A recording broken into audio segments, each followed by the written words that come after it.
police officer resigns after a lawsuit publicly reveals the existence of a controversial warehouse called the Brave Cave. A man claims he was taken there and beaten earlier this year without proper surveillance to capture it. In a news conference, the Baton Rouge police chief confirms some details but says he's just learning about others. Fox 44's Jacqueline Kissick is live in studio. Jacqueline, administrators say the first step in moving past this is getting an officer with a checkered past off the streets. Well, Andrew, Christina, yes, that is right. A federal lawsuit reveals Officer Troy Lawrence Jr. has had a serious complaints in the past, but Tuesday's bombshell is the tipping point.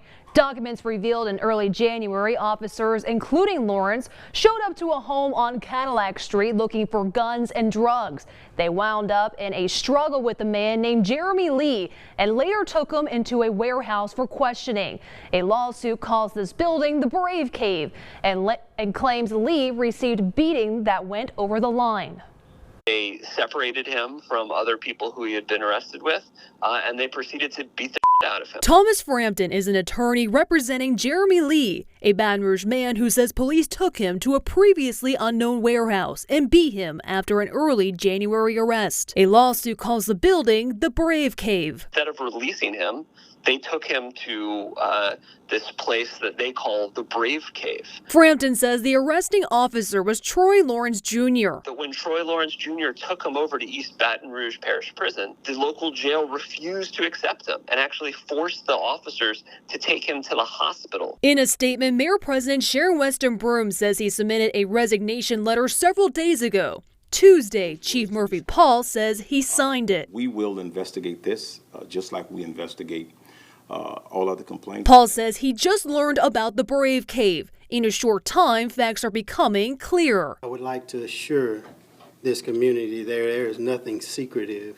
about this narcotics processing facility. The department says the facility has been in operation for the narcotics and street crimes officers for more than 20 years, within the past 6 months taking in over 300 suspects for questioning. Paul says those officers have had a history of controversy, and the buildings needed camera upgrades. Based on that audit, we made sure that camera system there covered all points of interest in that facility.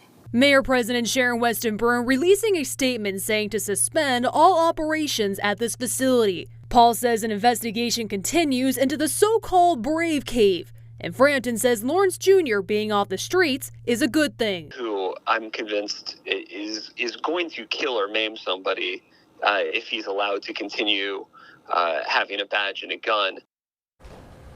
Paul says he's now toured the Brave Cave warehouse, and the department plans to install more cameras in a proper interview room. Again, under the mayor's direction, the facility is temporarily ceasing operation. Now reporting live in studio, I'm Jacqueline Kissick, Fox 44 News.